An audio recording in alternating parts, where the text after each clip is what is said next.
Hello प्यारे बच्चों, कैसे हो तुम सब? होपफुली तुम सभी स्वस्थ और मस्त होंगे और इंतज़ार कर रहे होंगे हमारी आज की नई कहानी का।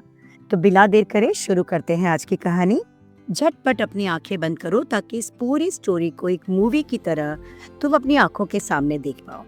तो हमारी आज की कहानी है एक व्यापारी की, एक बिजनेसमैन की। ठीक है, जिसका कामकाज बहुत अच्छा चल रहा था। वो अपने काम को लेके बड़ा समर्पित था, बहुत डिसिप्लिन था और कोई भी उसके द्वार पे आता था उसका बड़ा स्वागत करता था। उसे खाना खाए बिना, खाना पीना खिलाए बिना वो नहीं भेजता था। कुछ दक्षिणा भी देता था, उनके चरण स्पर्श करता था। तो इस तरह से ये जो व्यापारी है ये बड़ा सेवाभावी भी था।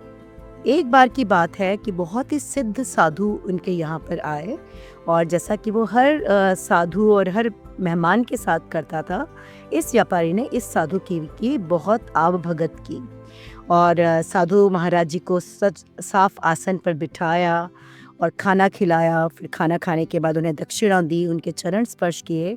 साधु व्यापारी की इस सेवा से बहुत ही ज़्यादा खुश हुआ और बहुत खुश होने के बाद जब दक्षिणा मिली तो साधु ने कहा कि बेटा, मैं तुम्हारी सेवा से बहुत खुश हूँ और मैं भी तुम्हें कुछ देना चाहता हूँ।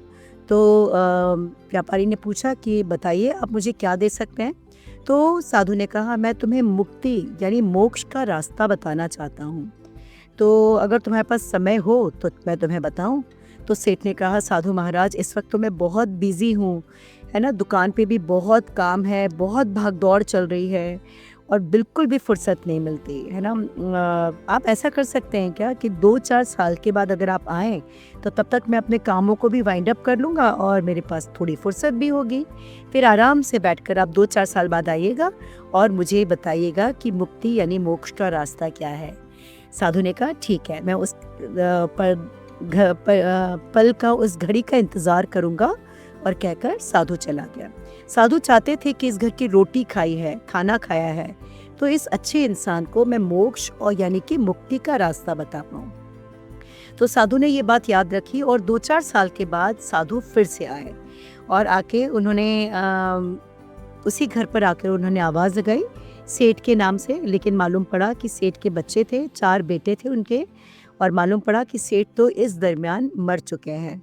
और जो उनके बेटे थे वो बड़े दुखी हो रहे थे कि पापा अचानक बीमार हुए और अनायास ही चल पड़े, हमें बिल्कुल पता ही नहीं चला कि उनकी अंतिम घड़ी आ गई है। साधु को भी बड़ा दुख हुआ, लेकिन साधु ने ध्यान लगाया और देखा कि अब सेठ किस जन्म में आए हैं। तब साधु ने बताया कि तुम्हारे आंगन में जो बैल है वही तुम्हारे पिता हैं।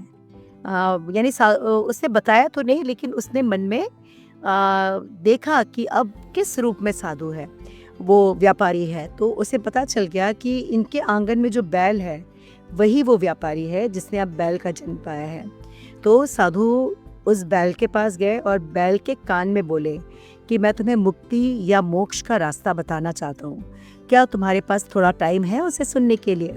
तो बैल ने कहा कि मुझे माफ़ कर दो, मेरे पास समय निकालना बहुत मुश्किल है। मुझे खेतों को जोतना है, सामान को ढोना है और न जाने क्या क्या काम है जो मेरे सिर पर पड़ा हुआ है। मुझे पूरे दिन बिल्कुल भी टाइम नहीं मिलता। मैं कोल्हू का बैल हूँ तो मुझे कोल्हू भी चलाना पड़ता है और बिल्कुल भी फुर्सत नहीं मिलती। तुम्हारा मुक्ति का यानी मोक्ष का रास्ता ढूंढने के लिए मेरे पास सुनने के लिए, इसकी तरकीब सुनने के लिए मेरे पास बिल्कुल भी वक्त नहीं है।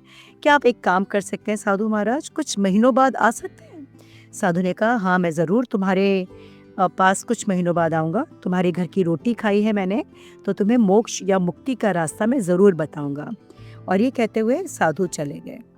कुछ महीनों के बाद जब साधु आए उसी बैल को मुक्ति का रास्ता बताने, तो मालूम पड़ा कि बैल तो मर चुका है। साधु को बड़ा दुख हुआ, लेकिन उन्होंने फिर ध्यान लगाया और उन्हें दिखाई दिया कि अब वो कुत्ता बन चुके हैं, इसी घर में रहने वाला एक कुत्ता। तो साधु ने जाकर कुत्ते से पूछा कि कुत्ता, और कान में कहा कि मैं तुम्हें पहचान गया हूँ और तुम्हें याद है मैंने मुक्ति यानी मोक्ष के रास्ते की बात कही थी, तो क्या अब तुम्हारे पास थोड़ा वक्त है? अब तो तुम कुत्ता बन चुके हो।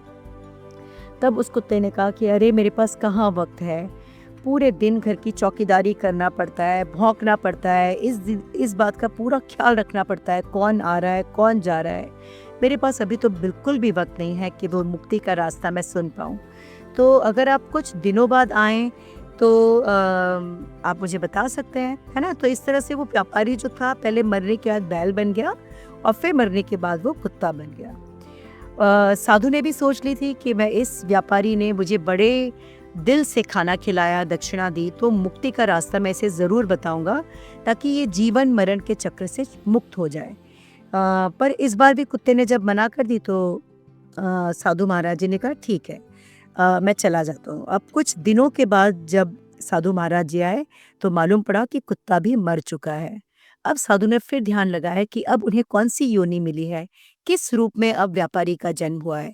तो ध्यान लगाने पे उन्होंने देखा कि तह खाने में उस व्यापारी ने बड़े बड़े संदूकों में सोने की अशर्फियाँ भर के रख दी थी। उन्हीं सोने के संदूक पर वो एक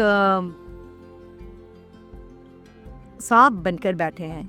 तो अब उन्होंने कहा कि अब क्या करना चाहिए, तो उन्होंने चारों बेटों को बुलाया और बेटों को कहा कि जाते हैं और इस सांप को मारते हैं, लेकिन इसके फन पर मत मारना, इसके बॉडी पर मारना, ये घायल हो जाए मरे ना, है ना? तो तुम्हें इस तरह से वो भी मिल जाएगा। पर बेटों ने कहा कि हम तो जैसे ही जाने की कोशिश करते हैं वो डसने को भागता है। साधु ने कहा इस बार नहीं डसेगा। तो लाठी लेके ये गए और जैसे ही उन्होंने दरवाज़ा खोला, ये सांप डसने के लिए करा तो इन्होंने लाठी मारकर उसकी बॉडी पे प्रहार करा, फन पे प्रहार नहीं करा। फन पे नहीं मारा तो ये मरा नहीं। तो फिर क्या हुआ कि जब वो मरा नहीं तो अब इसकी आंखों में आंसू थे।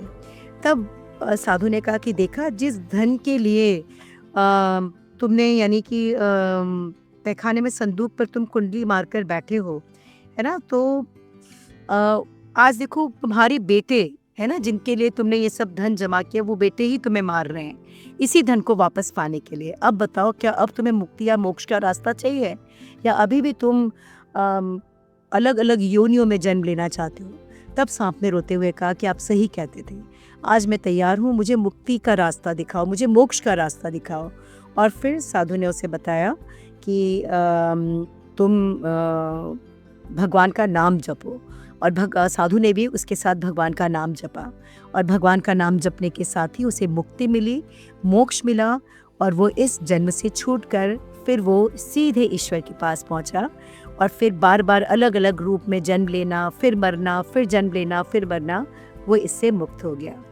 तो यही थी हमारी आज की कहानी, जो बहुत डिफरेंट थी। और इस कहानी की सीख ये है कि आपके कर्म, आपकी सेवा, है ना, और ईश्वर का नाम, ईश्वर एक यूनिवर्सल पावर है जिसे हम अलग अलग धर्मों के लोग अलग अलग नामों से पुकारते हैं, है ना, वो लेकिन है वो एक ही यूनिवर्सल पावर। जब हम उसको ध्यान करते हैं, सच्चे मन से अपनी ज़िंदगी को उसको समर्पित कर देते हैं और उसके बताए हुए रास्ते पर चलते हैं, तो हमें मुक्ति मिलती है। मुक्ति हमें सच्ची, हम एक परम उससे जुड़ जाते हैं। ईश्वर की भक्ति करने पर हम कहीं उससे जुड़ जाते हैं, फिर सुख और दुख हम पर कोई असर नहीं होता। तो ये बात थी जो हमने आज की स्टोरी से सीखी। होपफुली ये स्टोरी तुम्हें पसंद आई होगी, और इस स्टोरी को अपने friends, relatives, neighbours, cousins, school friends सबके साथ शेयर करना मत भूलना। हमारे चैनल को झटपट सब्सक्राइब कर लेना। तब तक मिलते हैं कल एक नई स्टोरी के साथ, और तब तक के लिए take care, bye bye, lots of blessings.